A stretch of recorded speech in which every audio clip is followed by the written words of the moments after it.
세계 최고 대학 하버드가 발칵 뒤집혔습니다. 한국의 한 초등학생이 계산기 없이 미적분을 풀었다는 사실 때문이었죠. 대체 무슨 일이 있었던 걸까요? 지금부터 그 놀라운 사연 함께 들어보시죠. 그 전에 잠깐 구독과 좋아요, 알림 설정 꾹 눌러주시면 영상 제작에 정말 큰 힘이 됩니다. 안녕하세요. 저는 앨리슨 리드입니다. 하버드 대학교에서 뇌인지 과학을 연구하는 과학자죠. 아니, 정확히 말하자면 연구하던 과학자라고 해야 할까요? 인생이 얼마나 빠르게 무너질 수 있는지 최근에 뼈저리게 느끼고 있습니다. 불과 몇 달 전만 해도 저는 학계의 라이징 스타였어요. 동료들의 존경을 받았고 제 연구는 학회에서 항상 주목받았습니다. 학부생들이 제 수업을 듣기 위해 줄을 서기도 했죠. 그 모든 것이 한순간에 날아갔습니다. 그날의 이메일은 평범했어요. 하지만 제목이 데이터 불일치 관련 긴급 논의라는 것을 보는 순간 가슴이 철렁 내려앉았습니다. 우리 연구팀의 최신 논문에 문제가 생겼다는 내용이었죠. 저는 그저 진실을 믿었어요. 우리 연구는 탄탄했으니까요. 앨리슨, 이 데이터는 원본과 일치하지 않아. 마이클의 목소리가 연구실 회의에서 울렸습니다. 그는 우리 팀의 포스닥이었고 지금은 내부 고발자가 되었죠. 마이클의 눈은 차갑게 빛났어요. 저는 순간 말문이 막혔습니다. 어떻게 이런 일이? 이건 실수일 뿐이야. 다시 확인하면 돼. 제가 간신히 내뱉은 말이었죠. 하지만 이미 늦었습니다. 마이클은 이미 학과장에게 이 사실을 알렸고 학교는 징계위원회를 소집했어요. 첫 번째 징계위원회 날 저는 손이 떨려서 자료를 제대로 넘기지도 못했습니다. 제 동료들, 평소 함께 점심을 먹던 사람들의 시선이 얼음장같이 느껴졌어요. 그들의 눈에는 의심과 실망감이 가득했죠. 그 순간 깨달았습니다. 과학자에게 가장 중요한 것은 신뢰라는 것을. 리드 교수, 이 그래프의 데이터 포인트가 원본과 다릅니다. 어떻게 설명하시겠습니까? 위원장의 질문에 제 머릿속은 하얘졌어요. 제가 분명히 검토했던 데이터였는데 어떻게 이런 불일치가 생겼을까요? 다음 날 아침 캠퍼스 신문 헤드라인을 보고 숨이 멎는 줄 알았습니다. 하버드 스타 연구자 데이터 조작 의혹. 그 기사는 마치 제가 의도적으로 데이터를 조작한 것처럼 묘사했어요. 연구실로 향하는 발걸음이 천근만근 무거웠습니다. 연구실 문을 열자 모두의 시선이 저에게 꽂혔죠. 침묵이 너무 견디기 힘들었어요. 제 학생들의 눈에 담긴 혼란과 불안이 보였습니다. 그들에게 무슨 말을 해야 할지 몰랐어요. 선생님, 우리는 어떻게 되는 거예요? 앨런이 조심스럽게 물었습니다. 그는 제 지도를 받는 박사과정 학생이었죠. 앨런의 미래도 제 사태에 묶여 있었어요. 이메일은 쏟아졌습니다. 공동 연구자들이 이름을 빼달라고 초청받았던 컨퍼런스에서는 발표를 취소한다고 학술지 편집자들은 모든 제 논문을 재검토하겠다고요. 10년간 쌓아온 제 커리어가 모래성처럼 무너져 내렸습니다. 밤에는 잠을 이루지 못했어요. 어떻게 이런 일이 일어났는지, 누가 데이터를 조작했는지, 혹은 정말 제가 실수한 건지. 끝없는 의문 속에서 몸부림쳤습니다. 과학자로서의 제 정체성이 산산조각 났죠. 저는 알았어요. 이제 제 앞에는 긴 싸움이 기다리고 있다는 것을. 제 이름을 되찾기 위해, 제 연구의 진실을 밝히기 위해, 그리고 무엇보다 제가 믿었던 과학의 가치를 지키기 위해 싸워야 한다는 것을요. 하지만 그 길이 얼마나 험난할지 그때는 미처 알지 못했습니다. 데이터 조작 의혹이 불거진 후 저는 마지막 희망을 붙잡고 있었습니다. 제가 존경해온 토마스 브라운 교수님께 이메일을 보냈어요.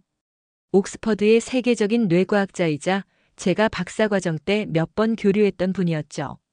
선생님, 제 상황을 이해해 주실 분은 선생님뿐입니다. 라고 간절히 적었습니다. 일주일이 지났지만 답장은 오지 않았어요. 용기를 내어 전화를 걸었습니다. 그의 비서가 받더니 찬바람이 느껴지는 목소리로 말했죠. 브라운 교수님은 현재 매우 바쁘십니다. 연락드리기 어렵네요. 그리고 통화는 끊겼습니다. 제 손에서 전화기가 떨어질 뻔했어요. 학계에서 제 이름이 얼마나 더럽혀졌는지 실감했습니다. 앨리슨, 내가 지금 가장 필요한 건 새 출발이야. 동료 교수 제니퍼의 조언이었어요. 그녀는 스탠퍼드에 있는 친구를 통해 자리를 알아봐 주겠다고 했습니다. 한 줄기 빛이 보이는 듯 했죠. 정말 감사했어요. 그러나 희망은 오래가지 않았습니다. 2주 후 제니퍼에게서 전화가 왔어요. 미안해, 앨리슨. 내 친구가 학과 회의에서 내 이름을 언급했더니 제니퍼의 목소리가 떨렸죠. 문제 있는 연구자라는 평판이 이미 퍼졌대. 아무도 위험을 감수하고 싶어 하지 않아. 전화를 끊고 한동안 움직일 수 없었습니다. 과학계는 생각보다 좁았어요. 소문은 빠르게 퍼졌고 제 경력은 끝났다는 생각이 머릿속을 지배했습니다. 그날 저녁 6년간 함께한 연인 데이비드가 저희 아파트로 왔어요. 요즘 그는 점점 바빠지면서 연락이 뜸해졌습니다. 문을 열자마자 그의 표정에서 예감했죠. 무언가 끝나려 한다는 것을. 앨리슨, 솔직히 말할게. 데이비드는 소파에 앉으며 말했습니다. 나는 너를 사랑해. 하지만 이 상황이 언제 끝날지, 내가 언제 다시 일어설 수 있을지 모르겠어. 그래서 날 떠나는 거야? 제 목소리가 떨렸어요. 힘든 시기라서? 이건 단순한 힘든 시기가 아니잖아. 데이비드의 눈에는 안타까움이 가득했습니다. 내 삶 전체가 무너지고 있어. 그리고 솔직히, 나도 내 커리어를 생각해야 해. 사람들이 우리를 연관지어 생각하기 시작했어. 그 말에 가슴이 찢어지는 것 같았죠. 결국 사랑보다 더 중요한 것은 평판이었습니다. 데이비드는 그날 밤 자신의 짐을 챙겨 떠났어요. 친구들에게 연락했지만 대부분 바쁘다는 핑계로 만남을 피했습니다. 제 불행이 전염병처럼 느껴지는 듯 했어요. 한때 붐비던 제 생일 파티에 왔던 사람들, 학회에서 함께 웃고 떠들던 동료들. 모두 흩어졌죠. 그날 밤 욕실 거울 앞에 서서 제 얼굴을 바라봤습니다. 눈 밑에 다크서클, 생기 없는 피부, 축 처진 어깨. 거울 속 사람은 제가 알던 앨리슨 리드가 아니었어요. 나는 끝났어. 제 입술이 무의식적으로 중얼거렸습니다. 차가운 욕실 타일 바닥에 주저앉아 몸을 웅크렸어요. 온몸이 떨렸죠. 연구실에서 발견된 조작된 그래프를 떠올렸습니다. 그 선들은 복잡했지만 최소한 방향은 있었어요. 하지만 제 인생은 이제 어디로 가야 할지도 모르는 상태였습니다. 내가 만든 그래프보다 내가 살아갈 방향이 더 복잡해졌어. 쓴웃음이 나왔죠. 벽시계가 새벽 3시를 가리키고 있었습니다. 또 한 번의 불면의 밤이 시작되었어요. 텅 빈 아파트에서 하루하루가 지나갔습니다. 메일함은 학회 초청 대신 청구서로 가득 찼고 전화는 축하 메시지 대신 변호사 연락만 왔죠. 저는 문득 깨달았어요. 이것이 진정한 붕괴구나. 내 연구, 내 경력, 내 사랑, 내 우정. 모든 것이 무너져 내렸다는 것을. 안개 속에서 살아가는 듯한 나날이 계속되던 어느 날 학과장 마이클스 교수의 이메일이 도착했습니다. 리드 교수, 사무실로 와주시겠어요? 상황이 더 악화되는 건 아닐까 불안한 마음으로 그의 사무실 문을 두드렸죠. 앨리슨, 조사가 끝날 때까지 당신을 여기 둘 수는 없어요. 마이클스의 말에 숨이 멎는 것 같았습니다. 하지만 완전히 내치고 싶지는 않소. 이건 해외 단기 파견 목록이에요. 한번 살펴보시지. 종이 한 장을 건네받았어요. 잊혀진 사람들을 위한 마지막 선택지 같은 리스트였죠. 대부분 아프리카나 동남아시아의 소규모 연구소들이었습니다. 그리고 맨 아래에 한국, 서울대학교가 적혀 있었어요. 한국. 무의식적으로 중얼거렸습니다. 갑자기 5년 전 기억이 떠올랐어요. 도쿄에서 열린 신경과학 학회에서 만난 한 한국인 소년이 생각났죠. 초등학생인데도 뇌과학에 관심이 많아 부모님과 함께 왔다고 했습니다. 영어로 저에게 질문하던 그 눈빛이 선명했어요. 결정했어요. 한국으로 가겠습니다. 제 입에서 나온 말에 스스로도 놀랐습니다. 마이클스는 눈썹을 치켜 올렸지만 곧 서류 작업을 시작했죠. 3주 후면 떠날 수 있다고 했어요. 짐을 꾸리며 혼자 웃었습니다. 한국에 대해 아는 것이라곤 겨우 김치와 K-팝, 그리고 높은 교육열 정도였죠. 인터넷에서 찾아본 정보들은 왠지 오래된 것 같았어요. 발전 중인 나라, 보수적, 영어 소통 어려움. 불안감이 커졌습니다. 적어도 여기보단 나을 거야. 텅 빈 아파트를 마지막으로 돌아보며 중얼거렸죠. 누구도 배웅하러 오지 않았어요. 택시를 타고 공항으로 향하는 길, 보스턴의 풍경이 창문 너머로 흘러갔습니다. 이곳에서의 10년이 꿈처럼 지나갔어요. 13시간의 비행 끝에 인천공항에 도착했습니다. 첫인상부터 충격이었어요. 상상했던 것과 너무 달랐죠. 깨끗하고 현대적인 공항은 제가 본 어떤 곳보다 효율적으로 운영되고 있었습니다. 입국장에서 나오자 서울대 측에서 마중 나온 김 교수가 기다리고 있었어요. 리드 교수님 환영합니다. 긴 여정 피곤하셨죠? 그의 영어는 완벽했습니다. 또 한 번 놀랐어요. 공항에서 서울로 향하는 고속도로를 달리며 창밖을 내다봤습니다. 고층 빌딩들이 줄지어 서 있었고 밤이었지만 도시는 화려한 불빛으로 가득했어요. 김 교수는 제 표정을 보더니 웃었죠. 한국에 대해 어떤 기대를 하셨나요? 그가 물었습니다. 솔직히 말하면 좀 더 개발도상국 같은 모습을 상상했어요. 제 대답에 그는 크게 웃었습니다. 많은 서양인들이 그렇게 생각하죠. 하지만 서울은 세계에서 가장 기술적으로 앞선 도시 중 하나입니다. 내일 더 자세히 보여드릴게요.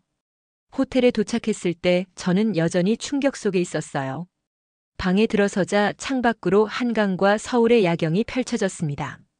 숨이 막힐 정도로 아름다웠죠. 다음 날 김 교수의 안내로 서울 곳곳을 둘러봤어요.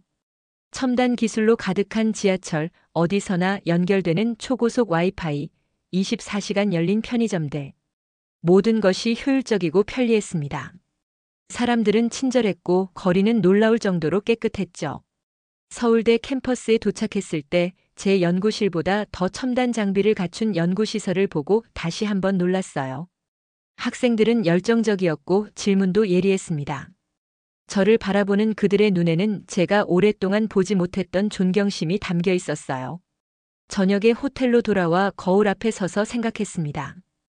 왜 지금껏 이렇게 오해했을까? 부끄러움이 밀려왔어요.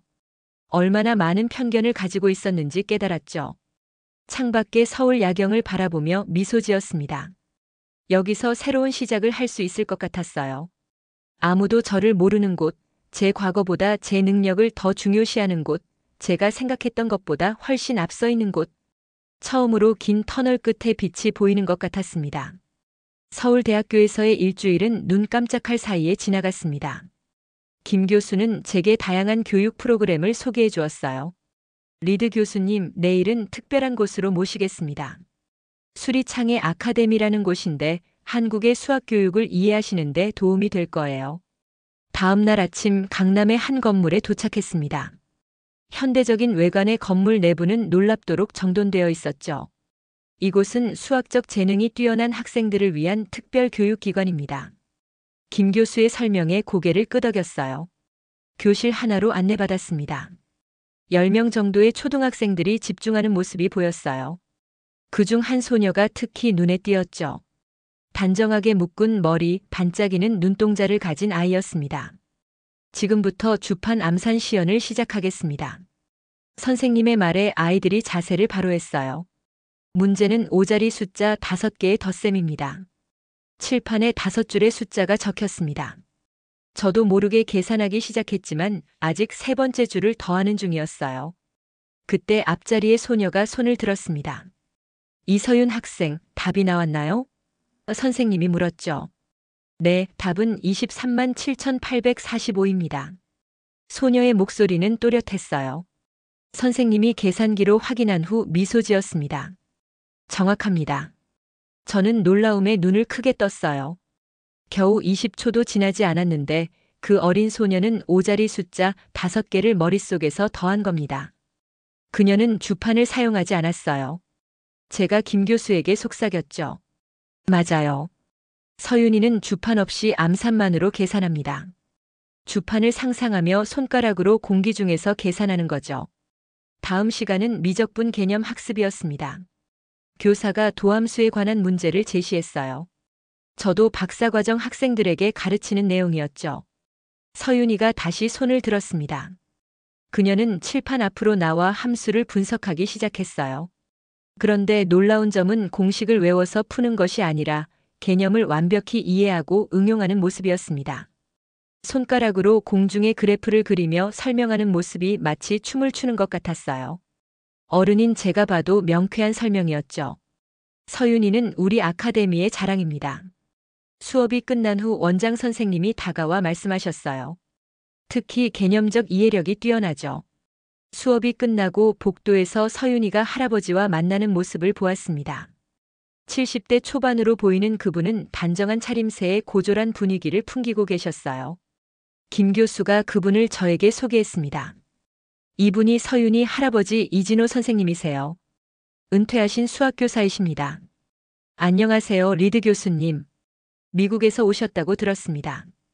이 선생님의 영어는 군더더기 없이 정확했어요. 놀란 제 표정을 보시곤 미소 지으셨죠. 30년간 학생들을 가르치다 보니 영어도 조금씩 배웠습니다. 대화가 이어지면서 이 선생님의 교육 철학에 감명받았습니다. 수학은 단순한 계산이 아니라 사고의 체계입니다. 서윤이에게는 답보다 과정을 중요시하라고 가르쳤지요. 서윤이가 할아버지 옆에서 공손히 인사했어요. 안녕하세요, 교수님.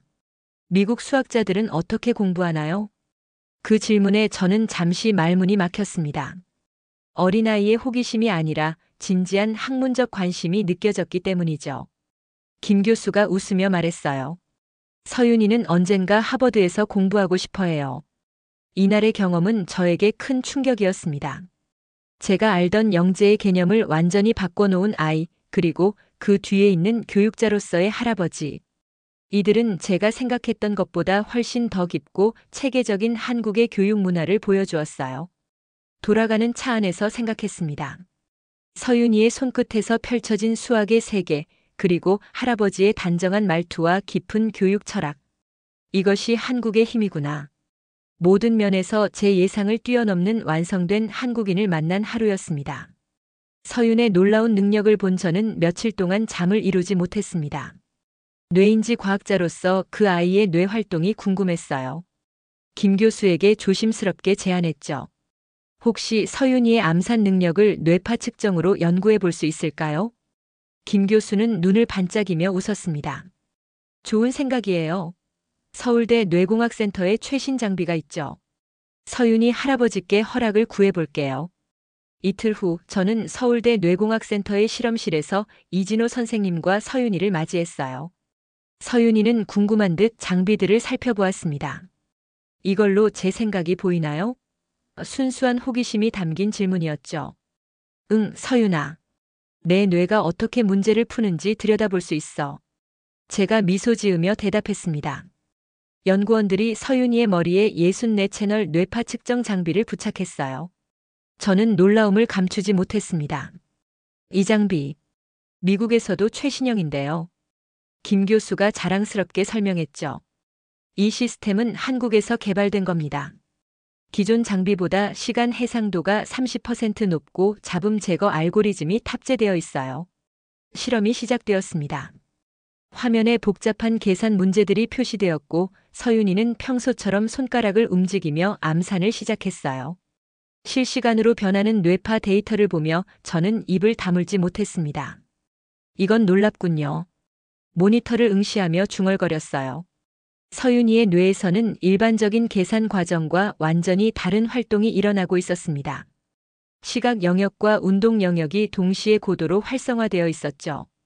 보통 사람들은 수학 문제를 풀 때 전두엽과 두정엽 영역이 주로 활성화돼요. 제가 이진호 선생님께 설명했습니다. 하지만 서윤이는 마치 뭔가를 보고 만지는 것처럼 시각 영역과 운동 영역도 함께 쓰고 있어요.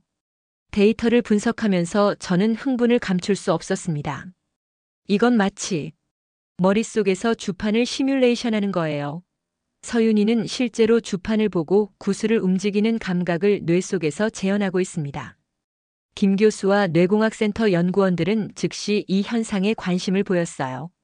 그들은 자체 개발한 뇌파 분석 소프트웨어를 사용해 더 정밀한 매핑을 시작했습니다. 제가 미국에서 사용하던 분석 방법보다 훨씬 정교했어요. 우리는 이 알고리즘을 2년 전에 개발했습니다. 연구원 중 한 명이 설명했어요. 신경망 기반 패턴 인식으로 미세한 뇌파 변화까지 탐지할 수 있죠. 제가 물었습니다. 이 기술을 논문으로 발표하지 않았나요? 제가 본 적이 없는데요. 영어 논문은 아직 준비 중입니다. 김 교수가 쑥스럽게 웃었어요. 한국어로는 이미 발표했지만요. 서윤이의 할아버지께서 조용히 질문하셨습니다. 이 연구가 서윤이에게 어떤 의미가 있을까요? 저는 진심을 담아 대답했어요. 선생님, 서윤이의 능력은 단순한 암산이 아닙니다. 그녀의 뇌는 추상적 개념을 구체적 감각으로 전환하는 놀라운 능력을 가졌어요. 이것은 수학뿐 아니라 모든 학습에 적용될 수 있는 재능입니다. 실험이 끝나고 추가 분석을 위해 연구실에 남았습니다. 김 교수가 또 다른 장비를 보여주었어요. 이건 주판 훈련 알고리즘입니다. 주판 숙련자들의 패턴을 분석해 최적의 학습 경로를 제시하죠. 소프트웨어의 정교함에 감탄했습니다. 각 학습자의 습득 속도와 오류 패턴을 분석해 맞춤형 교육 과정을 생성하는 시스템이었어요. 이런 기술이 왜 세계적으로 알려지지 않았는지 이해할 수 없네요. 김 교수는 의미심장한 미소를 지었습니다. 한국은 자신의 성과를 알리는데 서툴러요. 하지만 리드 교수님 같은 분들이 이제 그 다리를 놓아주시는 거죠. 그날 밤 호텔로 돌아와 노트북을 펼쳤습니다. 뇌파 데이터를 다시 살펴보며 감동이 밀려왔어요. 이것은 제가 하버드에서 연구하던 것보다 훨씬 의미 있는 발견이었습니다. 한국의 기술력, 서윤이의 재능, 그리고 이를 가능케 한 교육 시스템. 모든 것이 완벽하게 맞물려 있었어요. 서윤이와의 연구 결과를 정리하면서 제 안에 새로운 불꽃이 타오르기 시작했습니다.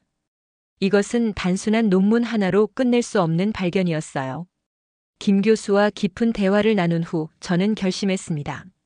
한국의 이런 교육 방식을 세계에 알려야 해요. 다큐멘터리는 어떨까요? 김 교수가 제안했습니다. 리드 교수님의 시선으로 한국 전통 교육의 가치를 담으면 더 설득력 있을 거예요. 그 말에 가슴이 뛰었죠.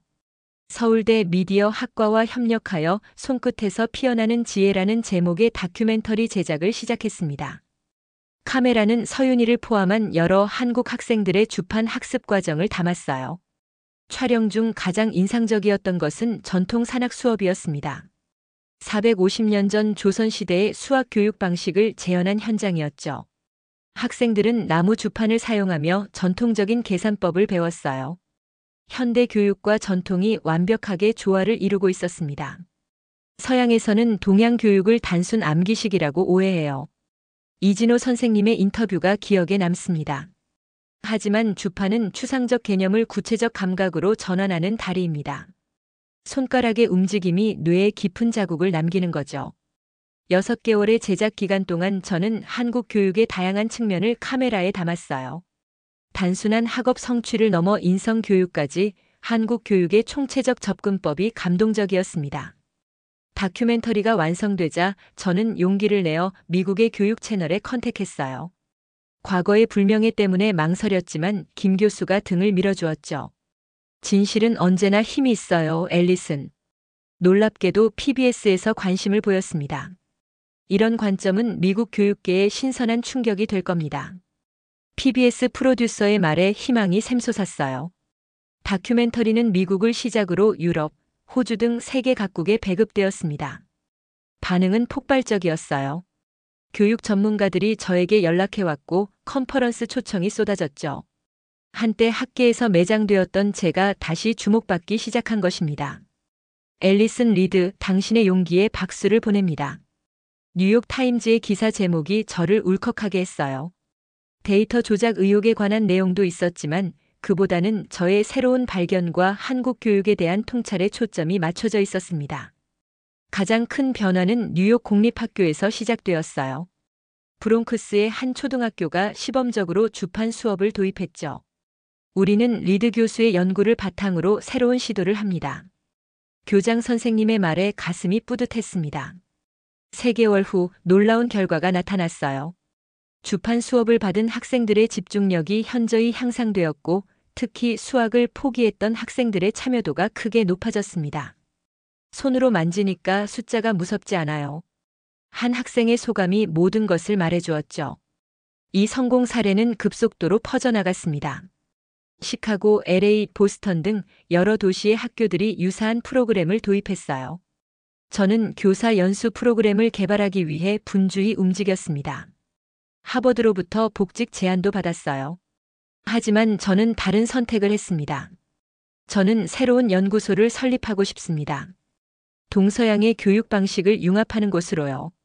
보스턴의 국제감각인지교육연구소를 설립했습니다. 연구소에는 한국을 포함한 여러 나라의 교육자들이 모였어요. 그리고 물론 이진호 선생님과 서윤희도 특별 자문위원으로 참여했죠. 서윤희는 이제 중학생이 되었지만 여전히 그 반짝이는 눈빛은 변함없었습니다. 교수님, 제가 하버드에 가게 되면 연구실에서 같이 일해도 될까요? 그녀의 질문에 웃음이 나왔어요. 물론이지. 그때가 기다려져. 확신을 담아 대답했습니다. 저녁 연구소 창문으로 보스턴의 불빛을 바라보며 생각했어요. 한때 모든 것을 잃었다고 생각했던 제가 이제는 그 어느 때보다 풍요로운 삶을 살고 있었습니다. 한국에서 만난 작은 소녀의 손끝에서 제 인생의 새로운 장이 시작되었다는 사실이 경이로웠어요. 손가락을 움직여 보았습니다. 마치 보이지 않는 주판을 튕기는 것처럼요. 이제 저도 알았습니다. 지식은 머릿속에만 있는 것이 아니라 우리의 손끝, 감각, 그리고 경험 속에 깊이 뿌리내리고 있다는 것을. 국제감각인지교육연구소가 성공적으로 자리 잡으면서 전 세계에서 협력 제안이 쏟아졌습니다. 그 중에서도 특별한 초청장이 도착했어요. 한국 교육부에서 보낸 정식 초청이었죠. 리드 교수님, 한국교육혁신 프로젝트의 자문을 부탁드립니다. 1년 만에 다시 인천공항에 발을 내딛는 순간 이상한 느낌이 들었습니다. 마치 집에 돌아온 것 같았어요. 이번에는 김 교수뿐만 아니라 교육부 관계자들도 저를 맞이했죠. 리드 교수님 환영합니다. 오늘 오후에 장관님께서 직접 만나고 싶어 하십니다. 교육부 국장의 말에 긴장이 되었어요. 미국에서도 교육부 장관을 만날 기회는 없었는데 말이죠. 교육부 건물은 현대적이면서도 한국의 전통미를 살린 디자인이었습니다. 회의실에 들어서자 박민준 장관이 따뜻한 미소로 맞아주셨어요. 리드 교수님, 당신의 연구가 우리 교육에 새로운 시각을 제공해 주었습니다.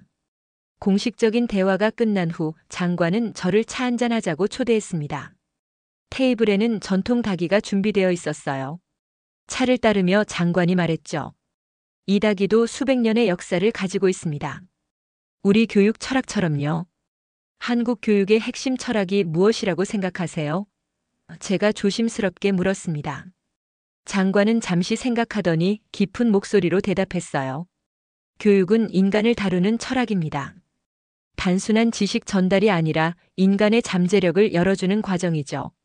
그 말에 가슴이 울렸습니다. 제가 학계에서 몰두했던 데이터, 논문, 그래프들. 그것들은 모두 중요했지만 본질은 아니었어요.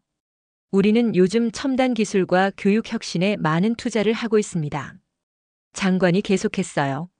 하지만 아무리 기술이 발전해도 우리의 중심에는 항상 사람이 있어야 합니다.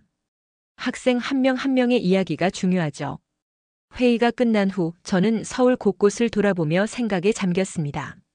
학교들을 방문하고 교사들과 대화하면서 점점 더 깊은 깨달음이 찾아왔어요. 교육은 데이터가 아니라 사람의 이야기였던 거죠. 저녁에 한강공원을 산책하다가 한 가족을 보았습니다.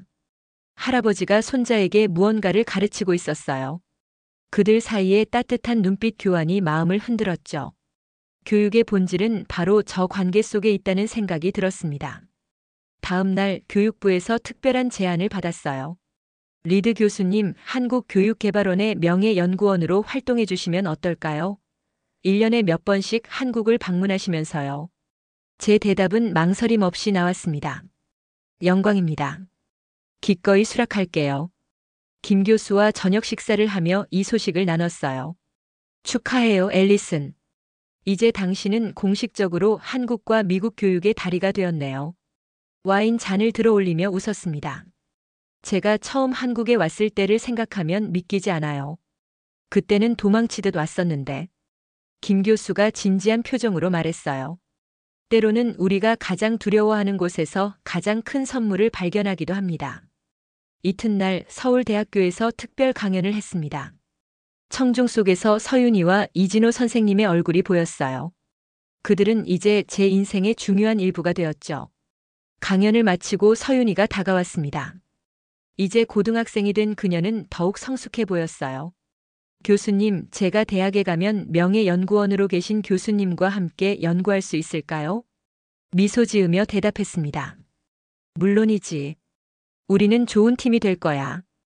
비행기를 타기 전날 밤 호텔 창문으로 서울의 불빛을 바라보며 생각했어요. 제 인생은 완전히 다른 방향으로 흘러갔지만 그것은 오히려 축복이었습니다. 데이터 조작 의혹으로 모든 것을 잃었다고 생각했던 그 순간이 사실은 새로운 시작이었던 거죠. 이제 저는 알았습니다. 진정한 학문은 숫자나 그래프가 아니라 사람들의 이야기와 경험 속에 있다는 것을. 한국은 저에게 단순한 연구 대상이 아니라 삶의 스승이 되었어요. 그리고 이 배움의 여정은 이제 막 시작되었습니다. 서울과 보스턴을 오가는 생활이 3년째 이어졌습니다. 매번 한국을 떠날 때마다 아쉬웠고 돌아올 때마다 설렜어요. 어느 날 김 교수와 화상회의를 하던 중 문득 깨달음이 왔습니다. 왜 우리가 두 나라를 오가야 할까요? 함께 일할 수 있는 공간을 만들면 어떨까요? 김 교수의 눈이 반짝였죠. 좋은 생각이에요. 세계적인 연구소를 만들어 봅시다. 그렇게 시작된 프로젝트는 생각보다 빠르게 진행되었습니다. 한국교육부와 미국교육재단의 지원을 받아 감각 기반 미래교육 연구소의 설립 계획이 구체화되었어요. 인천 송도의 국제도시에 본원을, 보스턴에 분원을 두기로 했죠. 앨리슨, 당신의 비전이 이렇게 현실이 되다니 놀랍습니다. 개소식 날 교육부 장관의 축사가 가슴에 와닿았어요. 세계 각국에서 온 교육 전문가들과 함께한 그날은 제 인생에서 가장 자랑스러운 순간이었습니다. 연구소는 빠르게 성장했어요. 동양의 전통적 교육 방식과 서양의 첨단 기술을 결합한 새로운 교육 모델이 개발되었죠. 주판 훈련법은 디지털 도구와 만나 새로운 형태로 진화했습니다. VR 주판, 햅틱 피드백 시스템, 뇌파 모니터링 기반 개인화 학습까지. 상상했던 모든 것이 현실이 되었어요. 더 놀라운 일은 서윤이와 함께였습니다. 이제 서울대 수학과에 입학한 그녀는 연구소의 학생 멘토로 활동하기 시작했어요. 서윤아, 넌 연구자보다 교육자의 자질이 더 뛰어난 것 같아. 어느 날 그녀에게 말했죠. 서윤이는 미소를 지었습니다. 교수님 덕분이에요. 저도 교수님처럼 사람들의 가능성을 열어주는 일을 하고 싶어요. 1년 후 서윤이는 연구소의 수석 멘토가 되었어요. 그녀가 이끄는 영재 발굴 프로그램은 전 세계적인 관심을 받았습니다. 특히 소외계층 아이들의 잠재력을 발견하는 데 탁월한 성과를 보였죠. 숫자는 모든 언어를 초월합니다. 아프리카와 남미 교육자들을 대상으로 한 워크숍에서 서윤이가 말했어요. 주파는 수천 년 전부터 그 다리 역할을 해왔어요. 그녀의 눈빛은 처음 만났을 때처럼 여전히 반짝였습니다. 연구소가 설립 5주년을 맞이한 해, 저는 TED 강연에 초청받았어요. 더 퓨처 컴즈 프롬 더 패스트라는 제목으로 준비했죠. 무대에 오르기 전 가슴이 두근거렸습니다. 한때 학계에서 추락했던 제가 이제는 전 세계인들 앞에서 새로운 교육의 비전을 이야기하게 된 것이니까요. 여러분, 오늘 저는 역설적인 이야기를 들려드리려 합니다. 강연을 시작했어요. 가장 오래된 교육이 가장 새로운 미래였다는 이야기를요. 저는 주판의 역사부터 시작했습니다. 2000년 전 동아시아에서 시작된 이 단순한 도구가 어떻게 인간의 인지 능력을 확장시켰는지, 그리고 현대 기술과 만나 어떻게 새롭게 태어나고 있는지 설명했어요. 우리는 첨단 기술에 매료되어 있지만 가장 중요한 것은 여전히 인간의 감각과 경험입니다. 청중들의 눈빛이 집중되는 것을 느꼈죠. 한국에서 저는 이것을 배웠습니다. 손끝의 지혜, 몸으로 체득하는 지식의 가치를요. 강연 마지막에 무대 위로 서윤이를 초대했습니다. 그녀는 실시간으로 복잡한 문제를 풀어내며 관객들을 놀라게 했어요. 그리고 이어서 감각 기반 미래교육 연구소의 학생들이 개발한 VR 주판 시연이 이어졌죠. 강연은 엄청난 반향을 일으켰습니다. 소셜미디어에서는 해시태그 FUTUREFROMKUREA 해시태그가 트렌드가 되었고 전 세계 교육자들이 연구소를 방문하기 시작했어요. 호텔 방으로 돌아와 창밖을 바라보았습니다. 뉴욕의 밤하늘은 서울의 그것과 달랐지만 제 마음속에는 이제 두 세계가 함께 있었어요. 한때 실패로 끝난 줄 알았던 제 인생이 이제는 수많은 아이들의 미래를 밝히는 불빛이 되었다는 사실이 경이로웠습니다. 교수님, 다음 프로젝트는 무엇인가요? 서윤이의 문자가 도착했어요. 미소를 지으며 답장을 썼습니다. 미래야. 우리가 함께 만들어갈 미래. 제 책상 위에는 오래된 나무 주판 하나가 놓여 있었어요. 이진호 선생님이 선물해 주신 100년 된 유물이었죠. 손가락으로 구슬을 살며시 움직여 보았습니다. 가장 오래된 지혜가 가장 새로운 미래를 여는 열쇠라는 사실을 이제 저는 확실히 알고 있었어요.